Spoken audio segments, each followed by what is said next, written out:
신율의 뉴스 정면 승부 2부 순서 시작합니다. 항상 드리는 말씀이지만 유튜브 들어가셔서 YTN 라디오 채널 구독해 주시고요. 신율의 뉴스 정면 승부 좋아요와 댓글 부탁드리겠습니다. 자, 월요일 신율의 뉴스 정면 승부 2부와 3부에 걸쳐서는 여야의 최다선 의원분들과 함께 전국 현안에 대한 입장 들어보는 시간들을 마련하고 있죠. 여의도 정면 승부인데요. 먼저 2부 국민의힘 연결해 보겠습니다. 국민의힘 조경태 의원 전화 연결돼 있습니다. 조 의원님 안녕하세요. 네, 안녕하세요. 조경태입니다. 예, 일단 이거부터 여쭤볼게요. 조 의원님이 이제 사실 뭐 5선 하시면서 30대부터 국회의원 쭉 하시면서 선거를 많이 겪으셨죠, 그죠? 네, 그 선거를 많이 겪으시면서 이 최다선 의원 중에 한 분으로서 현재 신앙님 김만배의 허위 인터뷰 의혹 이거를 어떻게 평가하십니까? 전 그 생각부터 좀 여쭤보고 싶어요. 저는 사실은 30대부터 지금까지 쭉 정치를 하면서 이게 우리나라의 어떤 민주주의의 꽃이라고 하고 또 민주주의의 근간이라고 하는 선거는 굉장히 공정하고 투명하게 치러져야 된다 보고 있고요. 어떠한 공작이라든지 허위라든지 이게 있어서는 안 된다 봅니다. 아마 청취자 여러분들도 아마 저의 이야기에 다 공감하실 텐데요. 예. 그런데 일부 세력들은 이게 수단과 방법을 가리지 않고 여기서 수단과 방법이라는 것은 거짓도 포함되거든요.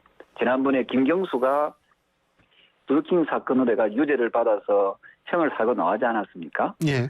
그런 행위를 하는 자들은요, 대한민국에 살 자격이 없습니다. 예. 그래서 저는 아쉬운 게 김경수 같이 허위 사실을 유포하거나 대선을 공작하는 그런 무리가 있다면 그런 자들은 저는 대한민국에서 저는 추방시키는 것이 옳다 이렇게 보고 있는 거지요.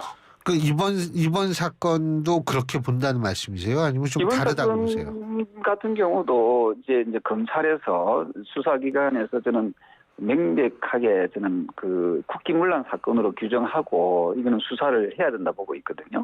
어떤 부분이 제일 좀 눈여겨보고 계세요?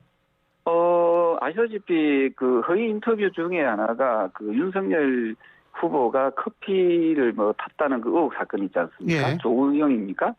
예, 조우영. 그게 이미 2011년 11월, 12월에 거쳐서 중앙지검에서 대장동 수사팀이 이 남욱과 조우영을 조사하면서 윤석열 커피 의혹이 사실이 아닌 것을 이미 파악을 했거든요. 예. 그런데도 불구하고 검찰이 그 즉시 수사를 하지 않음으로써 이게 계속 2022년 2월로 또 이게 뉴스타파입니까? 일부 뉴스에서 나오게 되고 그러면서 이게 이재명 후보가 또 뜬금없이 대장동의 몸통은 윤석열 후보다라고 하지 않았습니까? 2월은 뉴스타파가 아닙니다. 뉴스타파는 3월 6일 날 보도했죠. 어쨌든 3월이니까 어쨌든 2월 3월에 거쳐서 언론에서 이게 계속 흘러져 나왔거든요. 예. 근데 뉴스타파는 대선 사흘 전에 나왔죠. 예, 3월 6일이요.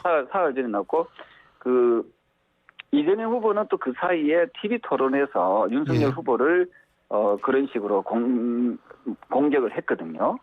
저는 그때 당시 이재명 후보가 대장동의 몸통이 윤석열 후보라는 말을 듣고 굉장히 뜬금없다 그리고 황당해했거든요. 저는요. 예. 근데 지금 와서 보니까 이제 이해가 되는 전체적으로 맥락 조작에 대한 맥락을 보니까 이해가 되는 거고요. 그때 당시에 황당했던 이유는 뭐예요? 이거 명백히 대장동하고 윤석열 후보하고 무슨 관계가 있을까라고. 그게 황당했는데 지금은 이해가 된다. 사실 예. 대장동을 설계하고 성인을 해준 것은 당시 성남시장이었잖아요. 예. 근데 거기서 갑자기 윤석열 후보가 튀어나오니까 그 얘기가 튀어나오니까 이건 정말 생뚱맞다라고 봤는데 지금 와서 보니까 조작에 대한 맥락이 이제 드러난 거잖아요. 그래서 이 부분에 대해서는 저는 철저하게 저는 조사를 하는 것이 맞다 이렇게 보고 있습니다. 근데 이제 뉴스타파 측은 커피 의혹은 핵심이 아니다 이렇게 얘기를 하고 있거든요. 그러면은 왜 당시에 그런 의도가 없었다면은 보도를 그런 식으로 했는지 보도를 했는지 하고 그리고 또 원본 공개를 하면서가 일부 또 내용이 삭제된 내용이 있다더라고요.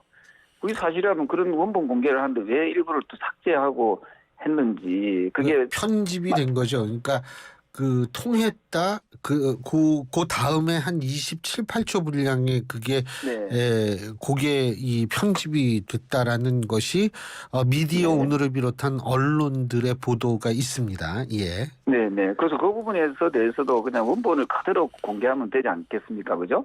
예. 편집할 이유가 없지요.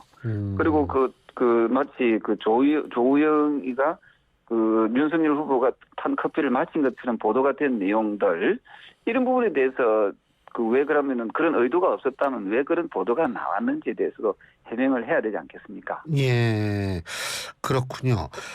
근데 이제 어쨌든 지금 그 문제에 대해서 국민의힘은 상당히 좀 분노하고 있는 것 같더라고요. 근데 이제 사형 막 이런 거 있잖아요.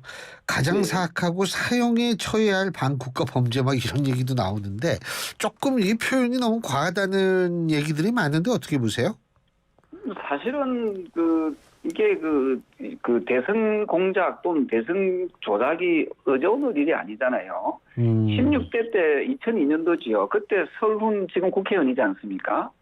네. 이분이 이해창 한나라당 후보의 저격수로 나서면서 로비스트인 최규선 씨로부터 20만 불을 받았다. 이거 기자회견을 했었거든요.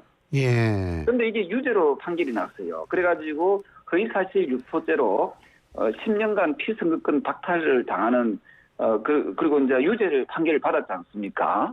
예. 그리고 또 김대엽 사건도 마찬가지고요. 그래서 역대 지난번에 또 드루킹 사건도 예. 있었습니다만 김경수 사건도 그렇고 역대 이 중대찬 선거에 따마다 이런 식으로 공작하고 허위 사실을 유포하고 하는 것이 일상화되어 있다면 이건 좀 대단히 심각하다고 생각하거든요.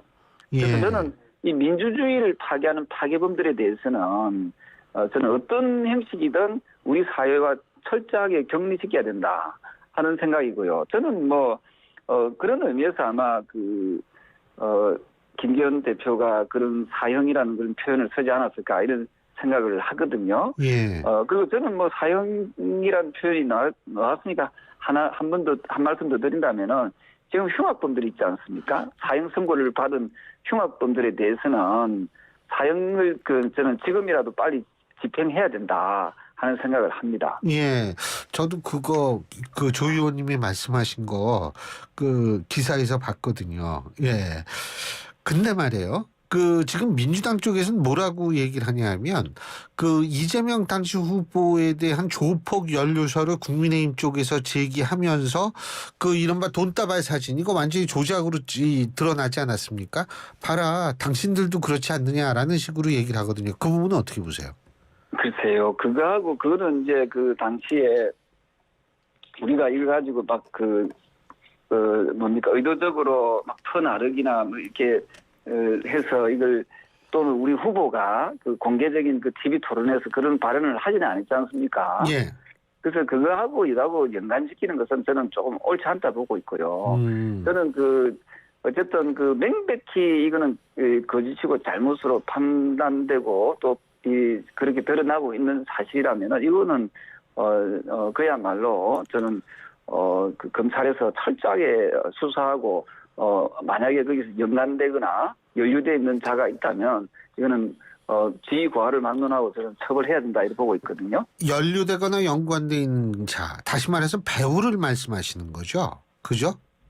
그것도 철저하게 저는 조사하고 배우가 있다고 보세요?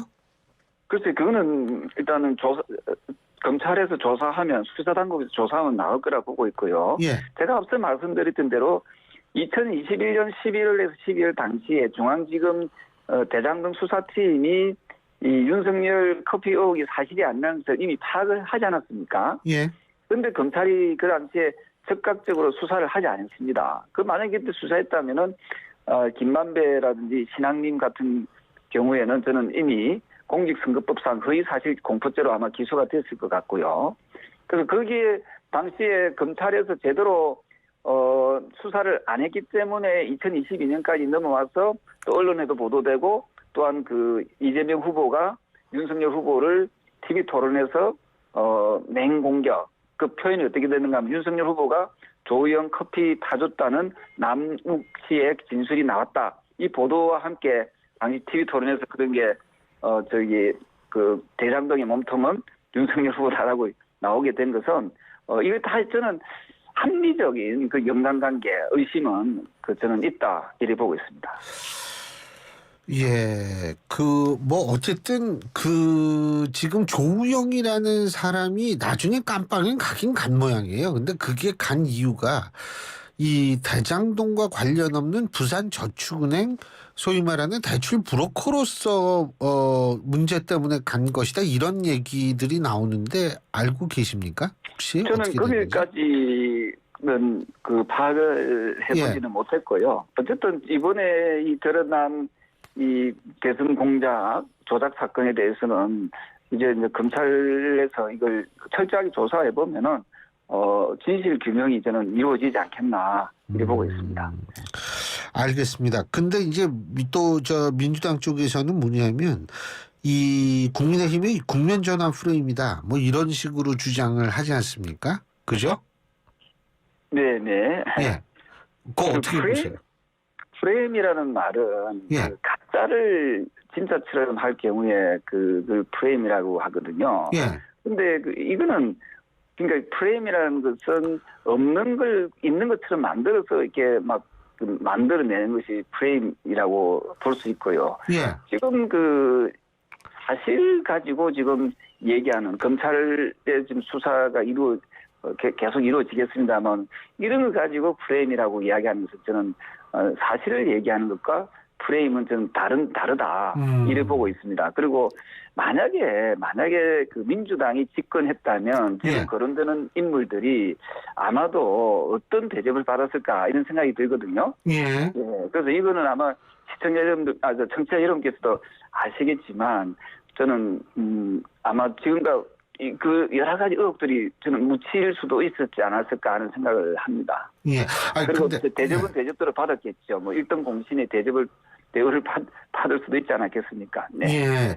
그러면은 만일 배우가 있다라고 가정한다면 그 배우는 누구라고 보세요? 그거는 이제 수사를 해봐야 되겠죠. 예. 수사를 해봐야 되고 예. 그리고 그 신학님 그리고 김만배 씨가 왜 대장동 허위 인터뷰를 했는지 그리고 대장동 허위 인터뷰를 했을 경우에 했었을 때 정치적인 이득을 보는 집단 또는 세력은 어딘지 이건 국민들께서 아마도 판단할 수 있는 그런 부분이다 이렇게 보고 있습니다. 예. 그렇군요. 어쨌든 뭐 지금 의원님께서 대접받을 인물들 김만배, 신학님 그 두 사람을 얘기를 하는 거죠. 그죠? 만일 이겼다면 그렇게 생각하시는 거죠?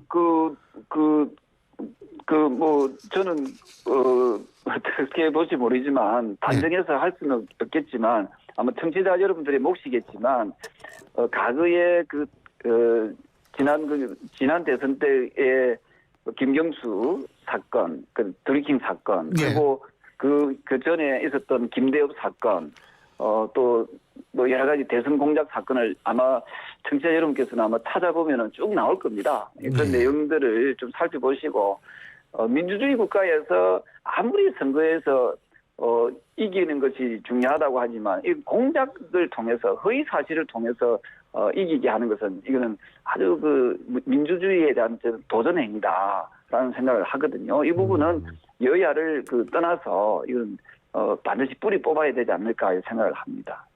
자, 그리고 강서구청장 보궐선거 말이에요. 예. 지금 김태우 전 구청장하고 지금 예비 후보는 다 등록이 됐는데 사실 당원들과 여론조사가 50대 50으로 아마 50%씩 반영하는 걸로 결정이 된 모양이더라고요. 경선. 예. 이거 어떻게 경선 아무런 잡음 없이 잘 치러질 수 있을까요? 어떻게 보세요? 저는 오늘 보니까 합의를 서로 봤다 합니다. 경선에서 끝나고 나면은 아마 세 분이 아마 출마를 맞아요. 세 분이 나오는데요. 그 경선에서 그 탈락한 분들이 선거대책위원장을 맡기로 하고 예. 어쨌든 함께 힘을 모으자 하고 합의를 봤다고 합니다. 다행히 아마 끝나고 나면 큰 잡음은 없을 것 같습니다. 예. 그렇군요. 대신에 민주당 같은 경우에 지금 단수 공천이지 않습니까? 거기는 예, 오히려, 그렇죠. 예, 민주당이 오히려 조금 이런 그 공천 관련해서 후유증은 좀 있을 것 같고요. 그나마 국민의힘은 민주적 방식에 의해서 경선을 치르기 때문에 상대 당보다는 훨씬 더 좀 하나된 목소리로 예. 저는 선거를 치를 수 있지 않을까 이렇게 보고 있습니다. 근데 조금 국민의힘이 애당초 이게 공천을 해야 되느냐 말아야 되느냐 뭐 여러 가지 말들이 많았잖아요. 그죠? 그렇습니다. 예, 예. 예. 근데 그거 좀 미리 이렇게 될 줄 알았으면 미리 준비하면 더 좋았지 않았을까 이런 생각도 드는데 어떻게 보세요? 선거는 뭐 잘 아시겠지만은 뭐 이게 그 생각보다 현실적인 문제들이 많으니까 예. 아마도 그런 걸 감안하고 또 중간중간에 또 이게 또 어떤 입장들이랄까요? 어떤 결정을 함에 있어 가지고 어떤 것이 가장 경쟁력을 높일 수 있을 건가 그런 종합적인 판단과 고민을 좀 하는 것 같습니다. 예. 이번에도 김진선 후보가 강력하게 반발을 많이 하지 않았습니까? 예. 네, 그런 여러 가지 이유와 원인에 의해서 또 당 지도부는 많은 고심을 했던 것 같고요. 예. 그래서 결과론적으로 경선을 통해서 후보를 뽑게 되었고 또 그 경선을 가장 공정하고 민주적인 방식에 의해서 또 치른다고 하니까 아마도 좋은 분위기가 이루어지지 않을까 이런 보고 있습니다. 예. 누가 이길 것 같으세요? 그래서 지금 얘기해버리면은 또 공정성 시비가 예. 열리고요. 아마도 강서 구민들이 바라는 그 후보가 후보로 정해지지 않겠습니까? 결국은 저는 제가 생각할 때는요. 저게 중요할 것 같아요. 투표율이. 그러니까 우리가 보궐선거 일반적인 투표율 평균이 33% 정도 되지 않습니까? 네네. 그런데 이게 이렇게 30%대 투표율이면은 결국은 그 해당 지역의 조직이 강한 정당이 유리하게 될 거고 이게 50% 정도 되면은 중도층이 들어간 거기 때문에 오히려 더 소위 말하는 총선의 바로미터로서의 역할을 다 할 수 있지 않을까. 그런 의미에서의 승패가 또 중요하지 않을까 이런 생각이 들거든요. 저도 박사님 말씀에 100% 공감하고요. 예. 지금은 어쨌든 어느 쪽이 덜 분열되느냐, 어느 쪽이 더 힘을 모으느냐, 이 부분이 되게 많이 중요할 것 같고요. 예. 또 하나의 변수가 이번에 드러나 있는 대선 공작과 관련돼서 어느 정당이 더 민주적인 정당이냐, 어느 정당이 그건 진짜 우리 국민들께서도 이런 부분에 대해서 좀 많이 고민을 해야 된다 이렇게 보고 있습니다. 우리가 대한민국은 민주공화국이고 주권을 가진 국민들이 주인이라는 인식이 있지 않습니까? 근데 이 주권을 왜곡시키려고 하는 무리들, 왜곡시키려고 하는 세력들이 있다면 그 세력들에게 표를 주는 것은 우리 스스로가 주인의식을 버리는 거거든요. 예. 저는 그리고 또 하나가 사실은 국민의힘이 소수당이라 보니까 일을 전혀 하기가 상당히 어렵습니다. 쉽게 말해가지고 지금 서민들과 관련된 부동산 정책, 임대차 3법 이런 걸 과거에 민주당에서 밀어붙여가지고 만든 정말 좋지 못하는 법이지 않습니까? 예. 이런 법도 좀 개정을 하고 우리 서민들에게 좀 피부에 와닿는 정책과 법률안을 만들고 싶어도 예. 소수당의 한계를 지금 뛰어넘지 못하고 있거든요. 예. 그래서 이런 부분에 대해서 우리 국민들께서도 내년 선거를 할 때 예. 어느 한쪽에 일방적으로 몰아주지 마시고 좀 특히 수도권에서는 좀 비등비등하게 저는 의석수를 주는 것이 저는 우리 민주주의 발전에도 크게 기여하지 않겠나 이렇게 보고 있습니다. 참 그리고 이재명 대표 단식도 좀 여쭤봐야 되겠는데 네. 아니 여당 쪽에서 좀 가야 되는 거 아니에요? 한 번쯤? 저는 제가 아까 우리 초창에 말씀하셨지만은 제가 정치를 30대부터 하지 않았습니까? 맞아요. 예. 저는 개인 비리를 가지고 공당을 등에 업고 단식하는 것은 이번에 처음 봤거든요. 예. 그리고 사법 방해 행위를 하는 단식도 제가 처음 봤습니다. 이재명 더불어민주당 대표가 뭐 사법적인 리스크라든지 그런 게 없는 상태에서 단식했다면 이해가 되거든요. 근데 이분은 뻔히 소환이 될 것을 예측을 하면서 그걸 아마 역산을 하지 않았을까 하는 그런 그 합리적 의심도 들거든요. 그리고 저 하나 물어보십시다. 그 박사님, 저는 공학 박사라서 의학적인 지식이 좀 약한데요. 저도 없죠. 11일, 12일 동안 단식하면 걸어 다닐 수 있습니까? 아니 저도 뭐 의사가 아니니까요. 지금 저도 정착자니까. 예. 청취자 여러분께도 한번 제가 이 질문을 드린 겁니다. 예. 오늘도 보니까 인터뷰를 하시더라고요. 정확하게 단식을 하면은 아마 한 일주일 이상 저는 버티기가 어려울 것 같습니다. 제가 봐서는. 근데 이분이 어쨌든 개인적 비리를 어느 정도 방어하기 위해서라고 표현할까요? 이걸 좀 개인적인 단식을 하는데 저는 아마 이런 범죄 행위에 대해서 의심이 가는 그런 사람들이 앞으로 나타난다면은 이런 유사 단식이 나오지 않을까 하는 그런 우려스러운 마음을 좀 전하고요. 이런 단식이 이런 식으로 코미디가 되어서는 안 되지 않을까 이렇게 보고 있습니다. 예, 체포동의안이 넘어올 거라고 보세요? 저는 넘어와야 된다 보고 있고요. 예. 그리고 정치 지도자라고 이렇게 우리가 보통 하면은 무한 책임을 지는 자세가 필요하지 않겠습니까? 예. 저는 우리나라가 법치주의 국가이기도 합니다. 그러면은 본인이 잘못이 있으면 죄값을 당연히 치러야 되고요. 예. 그리고 국회에서 반드시 벌여야 될 특권 중에 하나가 예. 불체포 특권입니다. 맞죠? 예. 예. 우리 청취자 여러분도 그렇게 생각하지 않습니까? 예. 그럼 누구는 되고 누구는 안 된다. 이건 내노남불이지요. 알겠습니다. 그리고 민주당에서도 예. 당론으로 불체포 특권을 내려놓기로 하지 않았습니까? 예, 알겠습니다. 그러면 이번에 예. 이런 게 만약에 체포동의안이 국회에 넘어오면은 저는 반드시 그 특권을 알겠습니다. 내려놓는 그런 모습이 필요하다 이렇게 보고 있습니다. 예, 오늘 말씀 잘 들었습니다. 고맙습니다. 네, 감사합니다. 지금까지 국민의힘 조경태 의원이었습니다.